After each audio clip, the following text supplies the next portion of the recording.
Tomar asiento, hermanos. Vamos a pasar al tiempo, mis hermanos, de la exposición de la clase, del estudio del día de hoy. Vamos, mis hermanos, a tratar el capítulo, o continuar, hermanos, con el capítulo número 30. Hermanos. Les recuerdo, hermanos, que ya tenemos 2 clases anteriores tocando este capítulo, hablando de la Santa Cena, hermanos. Para hacer un breve recordatorio únicamente, hermanos, les recuerdo, iniciamos viendo los conceptos neotestamentarios, es decir, los conceptos del Nuevo Testamento, en donde hace referencia de la Santa Cena, y cómo cada uno de estos conceptos, hermanos, nos va dando un concepto general, pero muy apropiado de lo que es la Santa Cena, hermanos, o la Cena del Señor. Después de ver estos conceptos, hermanos, resaltando quizás a lo mejor uno que pudiera ser más desconocido por nosotros, como lo es el caso de la Eucaristía. Y digo esto, hermanos, porque el día de hoy vamos a ver algo referente a la confesión, donde los escritores de la confesión bautista, hermanos, rechazaban ciertas afirmaciones de Roma. Pero la cuestión de la Eucaristía, quitándole ese misticismo, hermanos, tenía mucha relación con lo que vamos a exponer ahorita más adelante.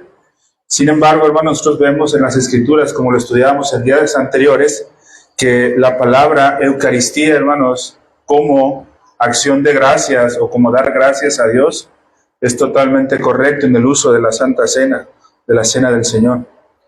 Y después de esto, hermanos, miramos también ciertas implicaciones o observaciones prácticas de lo que estos conceptos derivaban para nuestra vida. Como por ejemplo, hermanos, el tenerle entendido que la Cena del Señor, hermanos, si el bautismo, hermanos, como sacramento, como ordenanza de nuestro Señor Jesucristo, es, hermanos, una ceremonia pactual, ¿sí? Es decir, una ceremonia que se hace, hermanos, entre Dios y el hombre, para de alguna manera confirmar ese pacto que se ha hecho entre Dios y el hombre. Nosotros vemos en la Santa Cena una cena pactual, ¿sí? Una celebración, hermanos, dentro de esa ceremonia, para celebrar que se está llevando a cabo, que se llevó a cabo ese pacto entre Dios y su pueblo, hermanos, ¿sí? Y es cena, hermanos, recordemos por el sentido que la Escritura lo presenta, hermanos, que es en un sentido congregacional, a diferencia del bautismo, hermanos, que puede ser una ceremonia privada. La Cena del Señor, hermanos, es una ceremonia pública donde toda la iglesia en su conjunto tiene que reunirse, y que el lugar apropiado, como lo vamos a ver ahora, es en la iglesia reunida, ¿sí? Entonces, después de haber esto, hermanos, estos conceptos y estas observaciones prácticas, ahora vamos a pasar, hermanos, a el estudio de la confesión, hermanos, en el desglose de los párrafos, ¿sí? Lo anterior era, hermanos, para nosotros poder introducirnos a los párrafos de nuestra confesión en el capítulo 30, hermanos, ¿sí?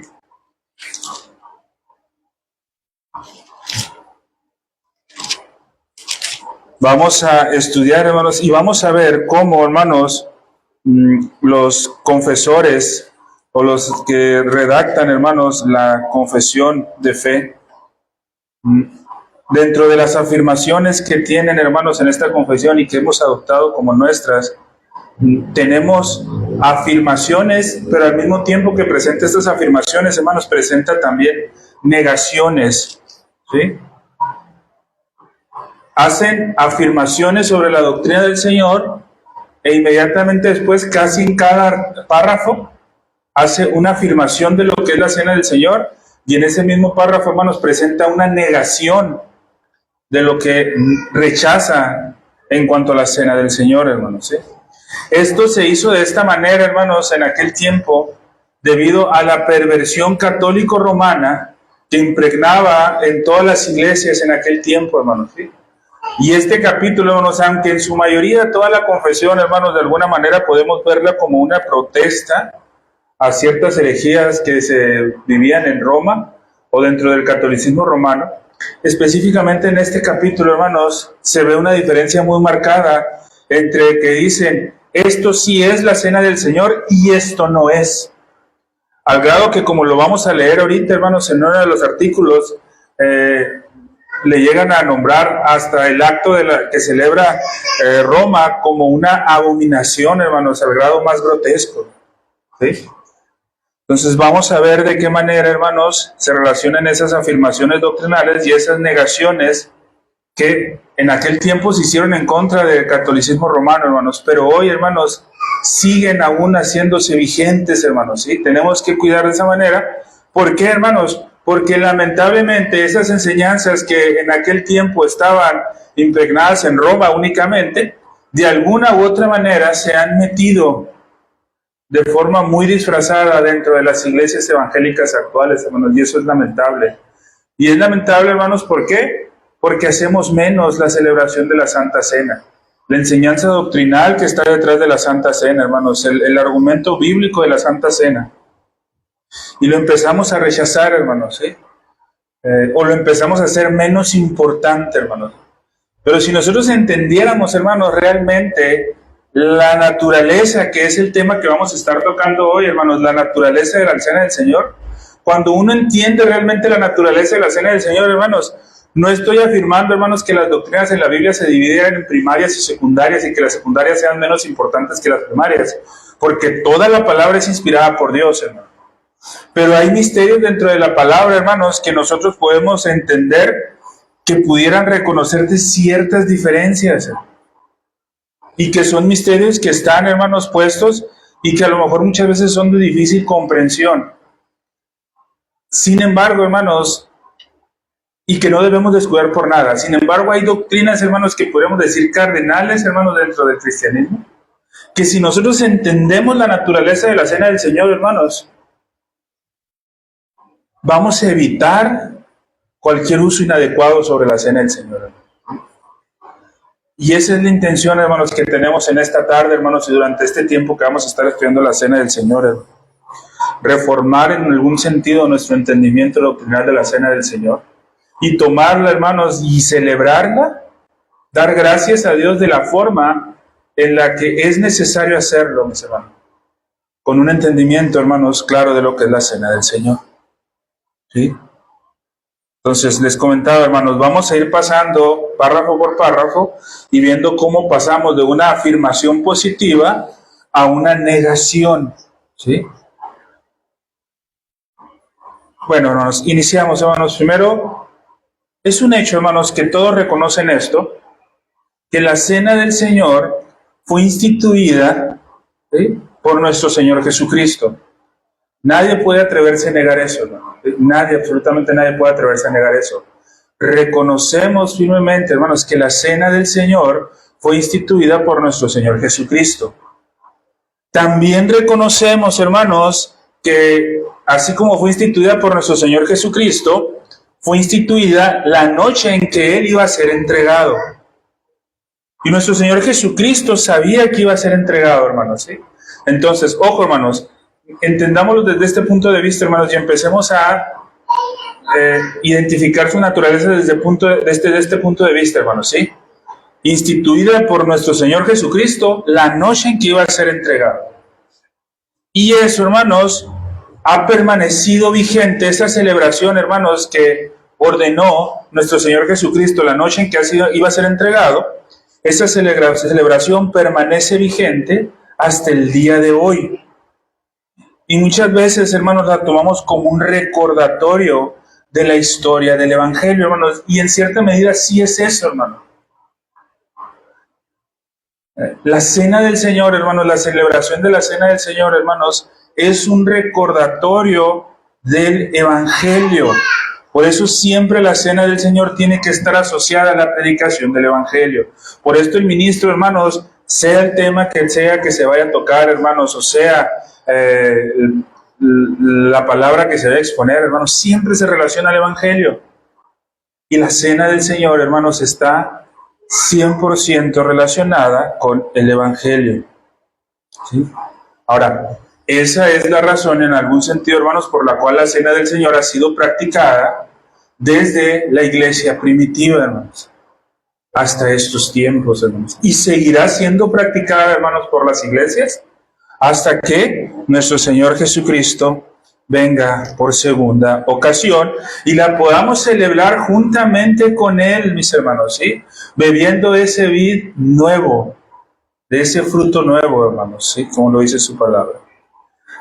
Ahora, sin atribuir nosotros, hermanos, ningún misticismo mágico, ¿sí?, a la cena del Señor, debemos reconocer que este acto o esta ordenanza o este sacramento es algo muy importante para la religión cristiana. Y ojo, hermanos, digo sin atribuir ningún misticismo mágico, porque el problema que llevó a Roma a afirmar las herejías que afirman en la Santa Cena fue atribuirles misticismo mágico, hermano. Y eso lo vamos a ver ahorita, hermanos, ¿sí?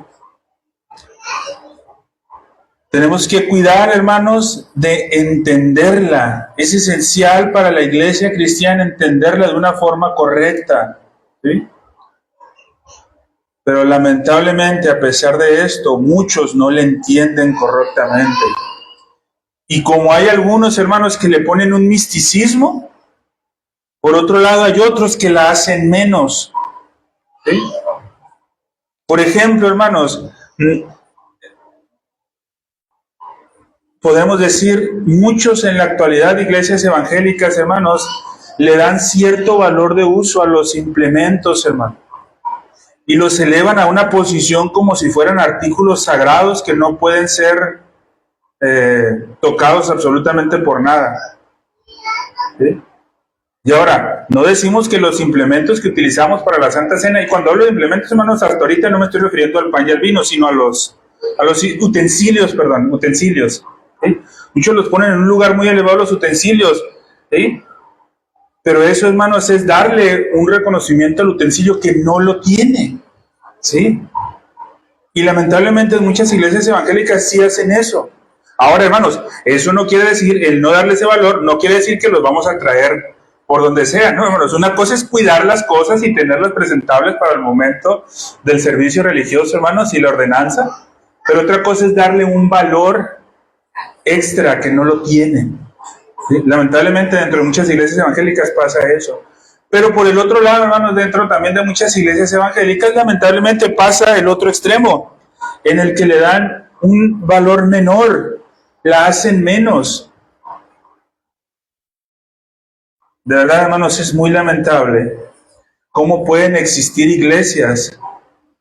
Y sobre todo, hermanos, digo, es lamentable, hermanos, pero cómo pueden existir ministros de la palabra que permitan que la iglesia pase hasta un año sin celebrar la cena. No digo de 3 meses, no digo de 6 meses, hermanos. Hay lugares hasta un año. Es más, hermanos, hay iglesias que tienen años reconocidas como iglesia y no celebran la cena del Señor. Lamentablemente, hermanos, eso es no tener un concepto real de lo que es la cena del Señor, hermanos, ¿sí? Ojo, hermanos, leeré lo que dice el párrafo 1 de nuestra confesión, hermanos.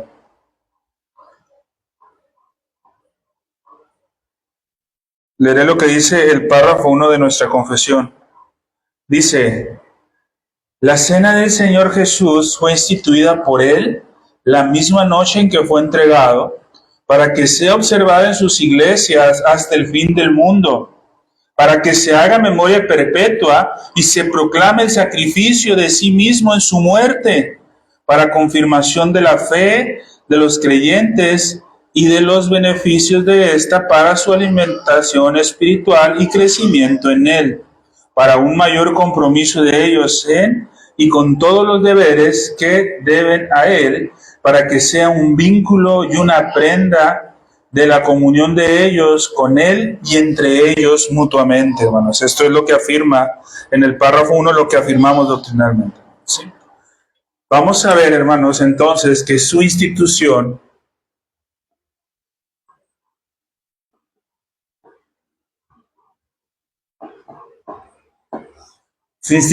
hermanos, se da, recordemos, hermanos, vámonos por partes, la noche en que Él iba a ser entregado, en ese momento se instituye.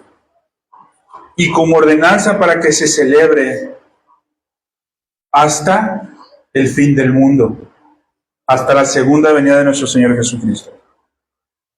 Pregunto, hermanos, y usted reflexiona acerca de esto para ver nada más qué tanta importancia le damos nosotros, hermanos, a otras personas.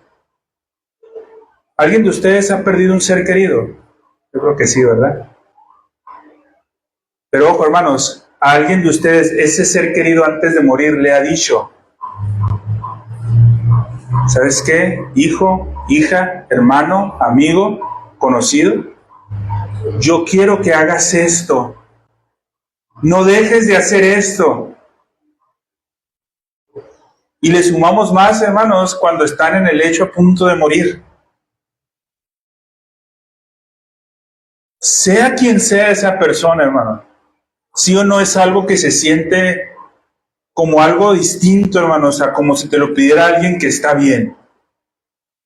Aunque no querramos, hermanos, se siente un compromiso de buscar hacer las cosas porque, es la última voluntad que Él me está pidiendo.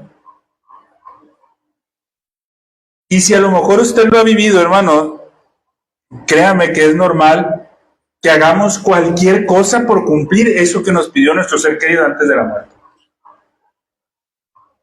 Así sea algo sumamente complicado para nosotros, hermanos, vamos a esforzarnos por hacer eso. ¿Sí? Yo creo que para todos los que estamos aquí, hermanos, y para toda la gente que inclusive está afuera y quizás los que nos estén viendo a través de las redes sociales, hermano, esta petición sería algo de suma importancia para la vida de cada uno de nosotros. Ahora imaginemos, hermano, la cena del Señor como ordenanza y como sacramento, nos la hizo nuestro Señor Jesucristo antes de su muerte. Y Él sabía que iba a morir. Haz de cuenta, hermano, esa petición que te hace ese ser querido en el lecho de muerte y que es tan importante para ti. El Rey de Reyes, el Señor de Señores, el Dios todo soberano, te le está pidiendo a ti en su lecho antes de morir que sea practicada y que sea vivida hasta que Él venga de nueva cuenta. Si la petición, hermanos, de una simple persona en nuestra vida causaría mucho impacto, ahora imaginemos el impacto que debería de causar esta ordenanza viniendo de quien viene. Partiendo de ahí, hermanos, nada más vemos la importancia de esta celebración y la magnitud que hay en esta celebración. Tomando en cuenta de esto, mi hermano, te pregunto, ¿has considerado adecuadamente en tu vida la celebración de la Cena del Señor? De verdad, hermano, ¿lo has considerado seriamente, viéndola desde este punto de vista? Hermano, ¿cuántas veces, hermano, pudiera pasar el verdadero creyente sin practicar esta sacramento?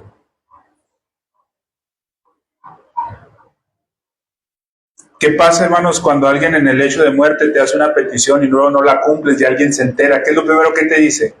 Ay, qué poquito te importaba la persona que se murió.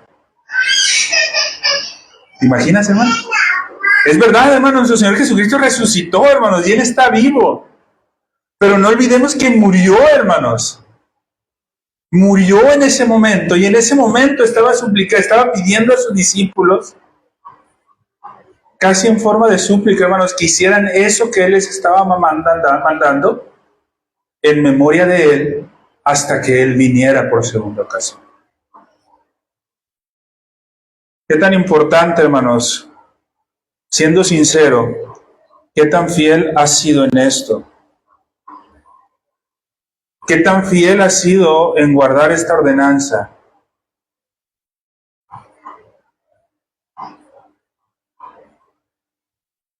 Y ojo, hermanos, esta ordenanza solo se celebra en la iglesia reunida. No hay otra forma. ¿Qué tan fiel hemos sido en esto? La cena del Señor, mi hermano, como lo hemos estudiado, es una ordenanza eclesiástica. ¿Qué quiere decir que eclesiástica, hermanos? Es una ordenanza que fue dada a la iglesia. Ojo, mi hermano, no es una ordenanza que fue dada a la familia.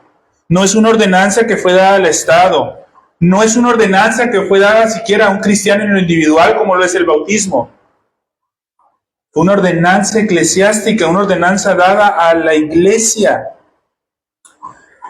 Por lo tanto, mi hermano, esta celebración puede llevarse a cabo solo y exclusivamente dentro de una iglesia local. No hay otra forma. Y ojo, hermano, no participar en eso sería prácticamente hacer menos lo que nuestro Señor Jesucristo ha mandado cuando estaba a punto de morir. Y eso lo celebramos, hermanos, en el día del Señor. ¿Sí? O tenemos que celebrarlo en el día del Señor. Esa es la razón, hermanos, y la importancia de entender esto. Es la razón, hermanos, por la cual la iglesia debe regular quiénes son admitidos dentro de la cena del Señor. ¿Por qué, hermanos, tenemos que tener cuidado sobre quiénes son admitidos en la cena del Señor? Por la importancia que conlleva esa celebración, hermano. ¿Sí? Esa es la razón por la que uno tiene que ser cuidadoso, hermanos. Esa es la razón por la que uno no puede darla simplemente por darla a quien venga. ¿Sí? Quizás para muchos podría sonar un poco extremo, hermanos, no permitir a personas, hermanos, que sabemos, hermanos, en cierto sentido, que han profesado la fe. Pero si no pertenecen a una iglesia local, hermano, tienen que pertenecer a una iglesia local porque es una ordenanza dada a la iglesia. ¿Sí?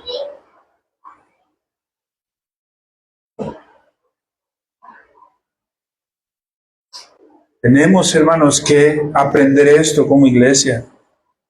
Tenemos que cuidar quiénes son regularmente admitidos a la cena del Señor.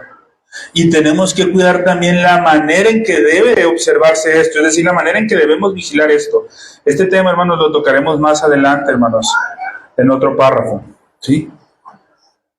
Vamos a pasar al segundo punto, hermanos. ¿Sí? Después de haber visto su institución, ahora sí vamos a meternos a su naturaleza. Su naturaleza, hermanos.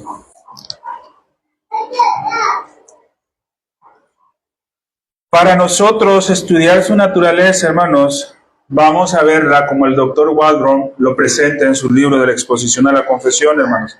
Primeramente de una forma negativa y después de una forma positiva. Vamos a empezar, hermanos, con la forma negativa de entender su naturaleza. ¿Sí? Vamos a empezar con la forma negativa. Dice, hermanos, en nuestra confesión, cuando nos dice, Cristo, ojo lo que dice, hermanos, no es ofrecido a su Padre, ni se hace en absoluto ningún verdadero sacrificio para la remisión de pecados, ni de vivos, ni de los muertos. ¿Sí? Cristo no es ofrecido a su Padre, hermanos. En la celebración de la Santa Cena, hermanos, nosotros vemos que Cristo, hermanos, no es ofrecido. ¿Sí?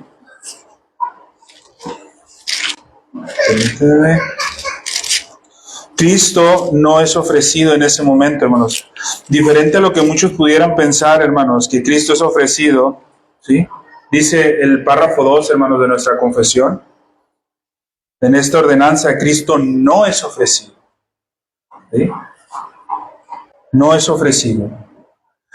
Al inicio de la celebración de la Cena del Señor, hermanos, por parte de la iglesia primitiva, al ver desde una perspectiva equivocada la Cena del Señor, hermanos, por diferentes filosofías que había en aquel tiempo,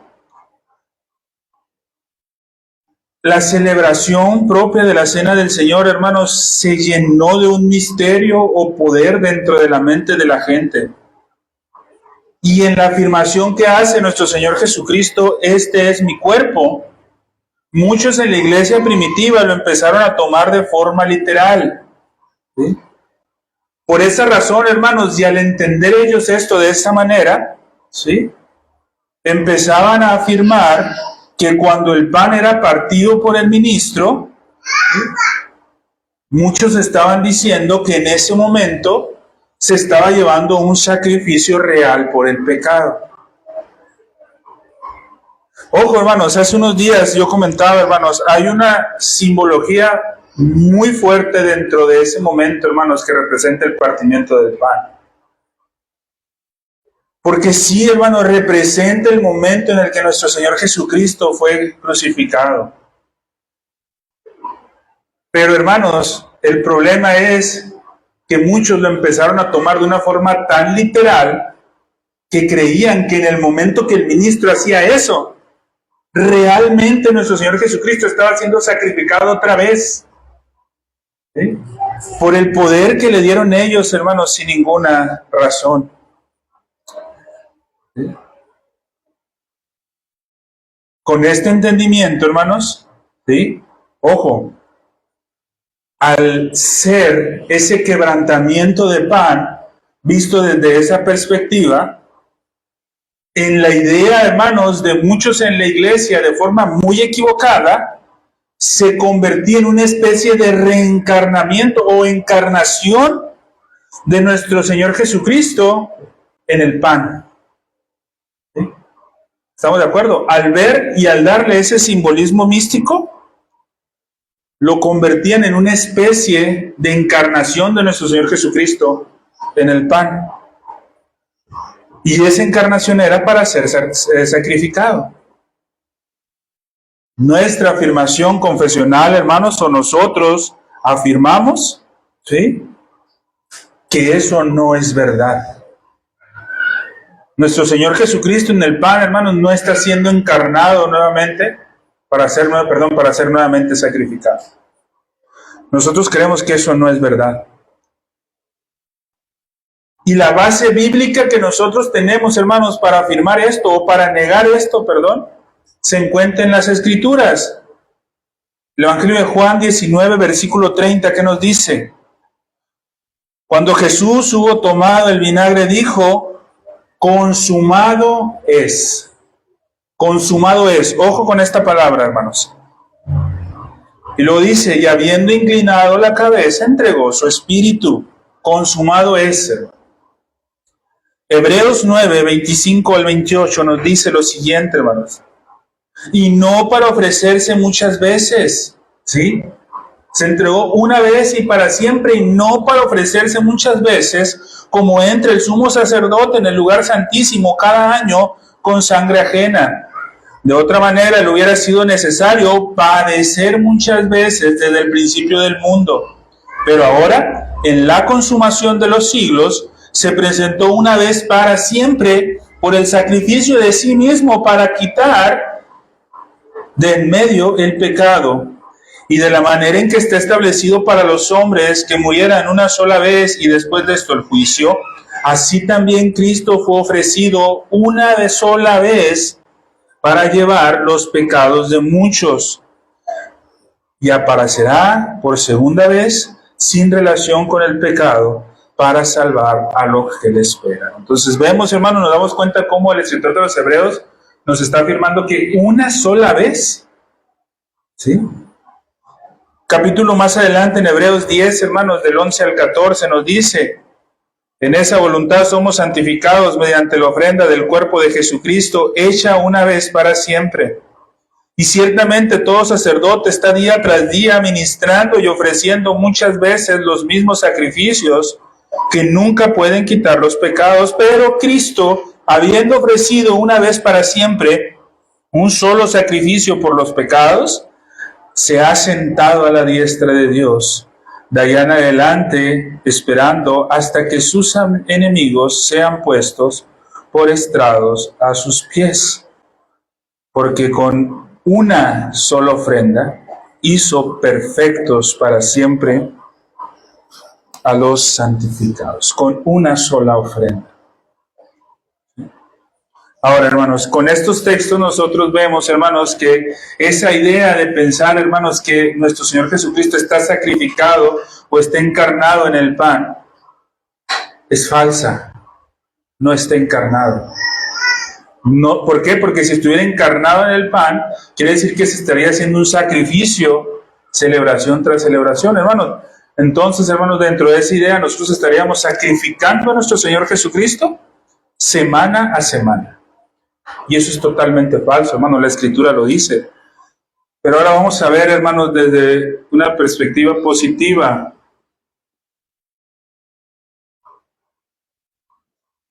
Vamos a verlo positivamente, hermanos, ahora.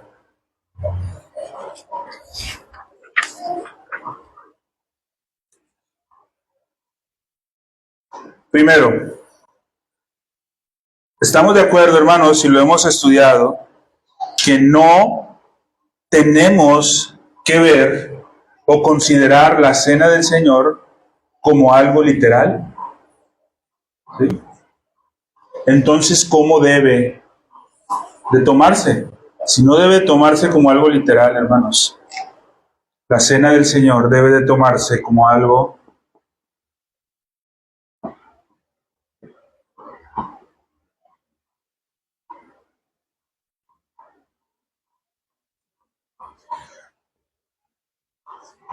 espiritual y como algo mental, hermanos. ¿Sí? No decimos únicamente como algo mental, hermanos, porque creemos y afirmamos que va más allá únicamente de recordarlo, como lo hemos estudiado anteriormente. ¿Sí? Va más allá, hermanos. ¿Sí? Hay algo espiritual, hermanos, dentro de esto, hermanos. Dice Lucas 22:19, hermanos, y tomó el pan y dio gracias, lo partió y les dio diciendo: este es mi cuerpo que por vosotros es dado, haced esto en memoria de mí, en memoria de mí. Y 1 Corintios 11:24 al 26 dice: y habiendo dado gracias, lo partió y dijo: tomad, comed, esto es mi cuerpo que por vosotros es partido, haced esto en memoria de mí. Asimismo tomó también la copa después de haber cenado, diciendo: esta copa es el nuevo pacto de mi sangre, haced esto todas las veces que la bebieres, ojo, en memoria de mí. Así que pues, todas las veces que comieres este pan y bebieres esta copa, ¿qué dice? La muerte del Señor Jesús anunciáis hasta que Él. ¿Qué es anunciar la muerte del Señor Jesús, hermanos? Predicar el Evangelio. ¿Sí? Recordemos, hermanos, el Evangelio no gira en torno, hermanos, de lo que mi vida ha cambiado.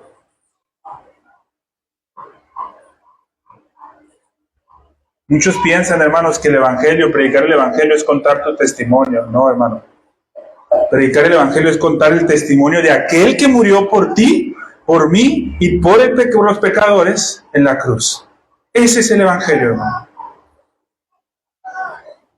El pensar, hermanos, que era lo peor en el mundo y que el Señor Jesucristo me sacó de donde estaba, no va a salvar a nadie, hermano.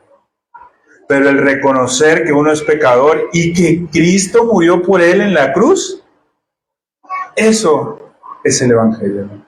Y eso hacemos, hermanos, cada vez que celebramos la cena del Señor. Estamos predicando el Evangelio, hermano. ¿Quieres predicar el Evangelio? Celebra la Santa Cena. Porque es la predicación del Evangelio, hermanos, ¿sí? Hay que ver, hermanos, cómo ambas citas que acabamos de leer ahorita usan mucho la palabra memoria y anunciáis. Porque de esa manera, hermanos, se describe su carácter esencial. ¿Sí? Repito, hermanos, el texto, el párrafo 2 de la confesión, hermanos: en esta ordenanza Cristo no es ofrecido a su Padre, ni se hace en absoluto ningún sacrificio real para el perdón de los pecados, ni de los vivos ni de los muertos. ¿Sí? Ojo lo que dice, hermanos: sino que es un memorial de aquel único ofrecimiento de sí mismo que Él mismo hizo en la cruz, una vez para siempre, Y es una, ojo lo que dice aquí, hermanos, ofrenda espiritual de toda alabanza posible a Dios por ello. De modo que el sacrificio papista de la misa, como lo llaman, es de lo más abominable e injurioso para el propio y único sacrificio de Cristo, la única propiciación por todos los pecados de los elegidos. Hermanos, entonces tenemos que la cena del Señor no nos va a venir y nos va a ayudar de forma mágica o físicamente en nuestras vidas. La cena del Señor es un medio de gracia, ¿sí?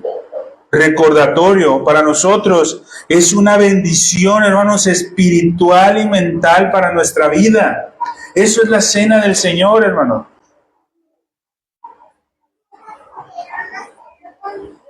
Sí, hermanos, es cierto que en la carta del apóstol Pablo a los Corintios advierte que a los que celebran de forma incorrecta la cena del Señor, hay unos que aún hasta duermen, dice, ¿verdad?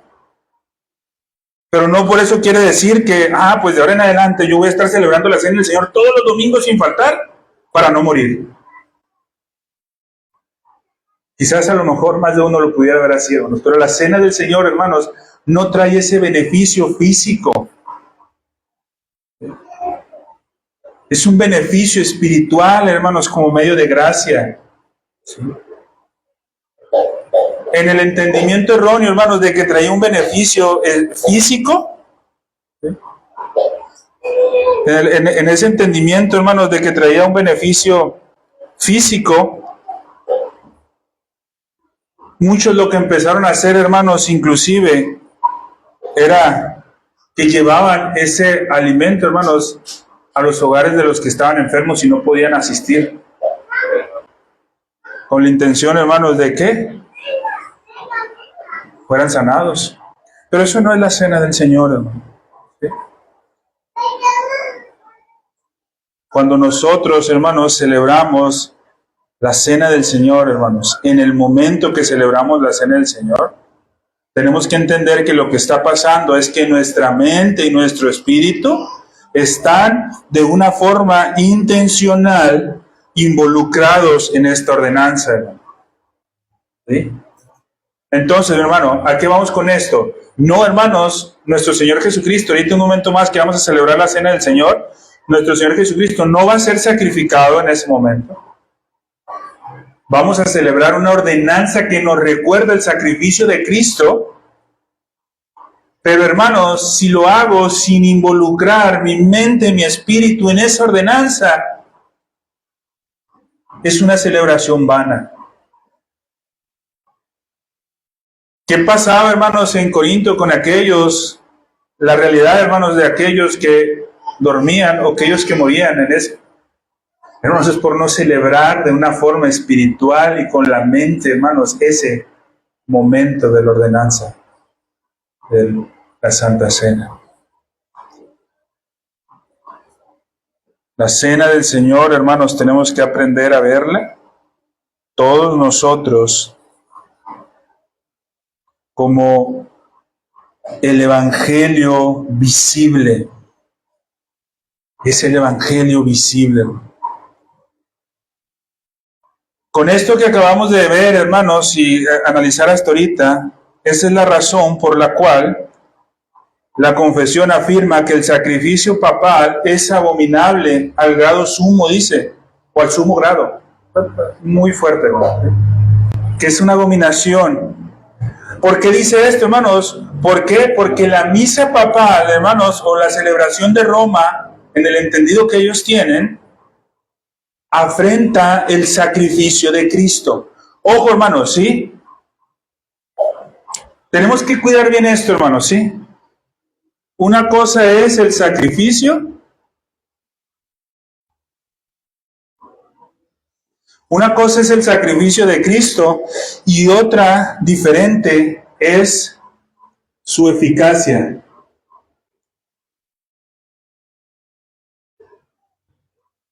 ¿Sí? Ojo, hermanos, afrenta el sacrificio de Cristo, no su eficacia. ¿Sí? ¿Por qué, hermanos? Porque la eficacia del sacrificio de Cristo no puede ser afrentada.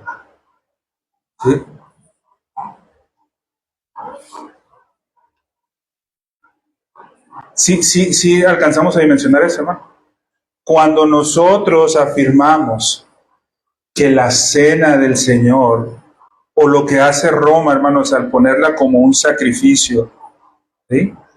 Lo que está haciendo, hermanos, es rechazando el sacrificio de Cristo hecho en la cruz, pero no la eficacia de ese sacrificio. ¿Por qué afirmo esto, hermanos? Porque si nosotros creemos o pensamos que alguna posición doctrinal o alguna enseñanza que pudiéramos tener como hombres puede hacer menos la eficacia, es un error completamente. Entonces, hermanos, aun cuando una iglesia, ¿sí? Y ya no estamos hablando del caso de Roma, hermanos, porque no es únicamente Roma en la que piensan que sí es un sacrificio tal cual, ¿sí? Recordemos que hasta en cierta medida los luteranos, hermanos, como protestantes, también lo ven de esa manera. ¿Sí? Y por el otro lado hay otros que hacen menos el sacrificio. Al celebrar de forma indebida la cena del Señor, hermanos, también hacemos menos el sacrificio. Pero, hermanos, es imposible que hagamos menos la eficacia de ese sacrificio. ¿Sí? Eso sí es imposible, hermano. Lo que hace el pensamiento mi hermano, es obscurecer, ¿sí? Obscurecer en alguna manera el carácter acabado y completo de la obra de Cristo. ¿Sí? Le roba, en algún sentido, si pudiéramos decirlo, hermanos, gloria al atreverse a pensar que necesita repetirse. Pero su eficacia no la toca.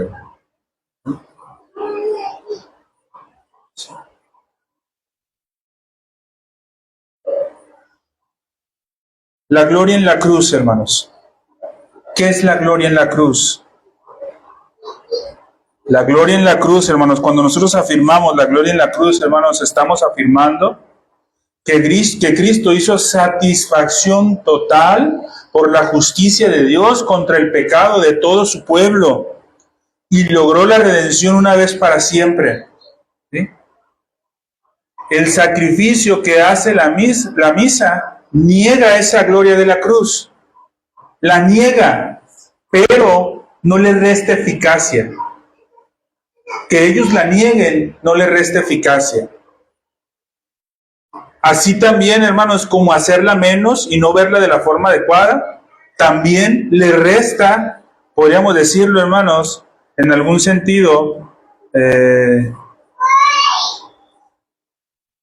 resta en ese sentido gloria, pero no le resta eficacia. ¿Sí? Sin embargo, hermanos, ojo, hermanos, esto es importante. ¿Sí? ¿Estamos de acuerdo? No se está sacrificando nuevamente a Cristo, ¿verdad? Todos se quedamos en ese entendido. La pregunta sería, hermanos, entonces, ¿no es la celebración de la cena del Señor un sacrificio religioso? Ojo con lo que respondemos aquí, hermanos. ¿Estamos seguros, hermanos, que nuestro Señor Jesucristo no es sacrificado en la cena del Señor? Nuevamente, porque no necesita. Pero la cena del Señor, hermanos, será un sacrificio religioso. No es el sacrificio de Cristo, hermano. Pero ojo, hermanos, sí es un sacrificio religioso. Sí es un sacrificio religioso, hermano.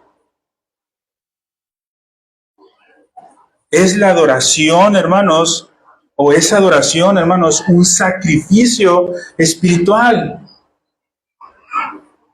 Si recordamos, hermanos, cuando estuvimos haciendo lectura del libro del Dr. Waldron, hermanos, de cómo pues deberíamos adorar, y hablamos de los sacrificios espirituales. ¿Sí? Y si recuerda, hermanos, que decíamos que el oír la palabra de Dios es un sacrificio espiritual. El entonar alabanza de Dios es un sacrificio espiritual. El orar a Dios es un sacrificio espiritual. El bautizarnos es un sacrificio espiritual. El celebrar la cena del Señor es un sacrificio espiritual también. Un sacrificio en el sentido religioso, hermano. ¿Sí? En ese momento, hermanos, vemos cómo Dios es alabado y adorado públicamente. ¿Sí? Y vamos a ver algunas citas para esto, hermanos. Mateo 26, del 26 al 27. Dice, y mientras comían, tomó Jesús el pan y bendijo y lo partió y dio a sus discípulos y dijo, tomad y comed, este es mi cuerpo. Y tomando la copa y habiendo dado gracias, la dio diciendo, bebed de ella todos. ¿Sí? Luego más adelante, hermanos, en el versículo 30 dice, y cuando hubieron cantado el himno, salieron al monte de los olivos. Después de haber finalizado ese sacrificio, hermanos. Con esto, hermanos, nosotros podemos afirmar, sin duda alguna, ¿sí?, que la cena del Señor sí es un sacrificio espiritual. No es el sacrificio de Cristo. No estamos repitiendo el sacrificio de Cristo en la cruz, pero sí es un sacrificio espiritual. ¿Sí? Estamos alabando y estamos adorando de forma formal y pública a nuestro Señor en la cena. ¿Sí? La misma confesión afirma esto, hermanos, cuando dice que es una ofrenda espiritual de toda la alabanza posible a Dios. Ojo, así, hermanos, afirma nuestra confesión de fe, hermano, que la cena del Señor es una ofrenda espiritual, un sacrificio espiritual. ¿Sí?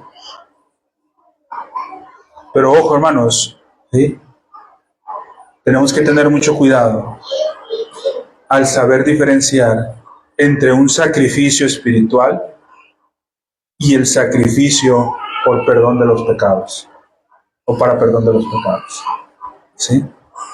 No hay que confundir eso, hermanos. El Antiguo Testamento, hermanos, nos da ejemplos de estos, hermanos. No nos va a dar tiempo, hermanos, para leerlo, pero yo le invitaría a que en su casa, hermanos, lea Levíticos del 1 al 7 y vea, hermanos, cómo se presentan Levíticos del capítulo 1 al capítulo 7. ¿Sí? Todos los primeros 7 capítulos de Levíticos. Y veamos cómo presenta en el Antiguo Testamento, hermanos, donde hace una distinción entre ofrendas de grano, que son reconocidas como acciones de gracia o paz, y ofrendas por la culpa, que son ofrendas para perdón de pecados. Hace esa distinción, hermanos, Levíticos. ¿Sí?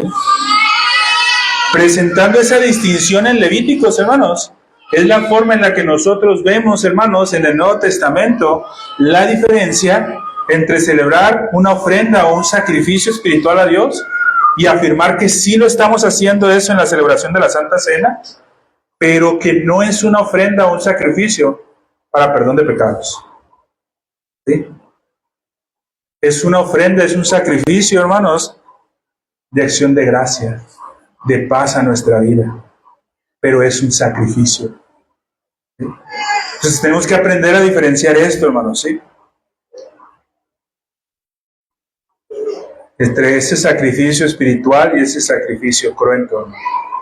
Ese sacrificio de acción de gracias, hermano, y ese sacrificio, hermanos, por el perdón del pecado. Sacrificio por el perdón de nuestros pecados, hermanos, se dio una sola vez y para siempre. Y eso se da en Cristo, hermanos, en la cruz. Pero cada que celebramos la Santa Cena, nosotros, hermanos, venimos y presentamos, al remembrar eso, un sacrificio espiritual. Una ofrenda, hermanos, o una Eucaristía, hermanos. Ahora, ¿captamos, hermanos, eso de Eucaristía? Es una ofrenda, hermanos, de acción de gracias. Es un dar gracias. Eliminemos el sentido místico que le pone Roma, pero agarrémoslo, hermanos, como la iglesia lo entendía. ¿Sí? En este sentido. ¿Dudas hasta aquí, hermanos, sobre la cena? No hay dudas. Hermano, desechar el culto público de la Cena del Señor, veamos, hermanos, lo que puede impactar en nuestra vida. Hermanos, si nosotros hemos entendido bien esto, va a haber un gozo en nuestra alma, hermanos, cada que celebremos la Cena del Señor. Porque estamos cumpliendo, hermanos, en nuestra humanidad posible, el mandato que Jesucristo antes de morir nos dejó. Y de esa manera nosotros estamos dando gracias a Dios por el perdón de nuestros pecados. Vamos a orar, hermanos, para terminar. Padre Santo, Señor, gracias te damos, mi Dios, por este tiempo, por la oportunidad que nos das de poder estudiar esto, mi Dios, que tú has dejado para nosotros. Te pedimos y te suplicamos, mi Dios, que tú bendigas este tiempo, que abras entendimiento en cada uno de nosotros para poder disfrutar y gozar esta enseñanza, mi Dios, para tu honra y tu gloria. Gracias, Padre, por todo. Ponemos en tus manos en Cristo Jesús. Amén.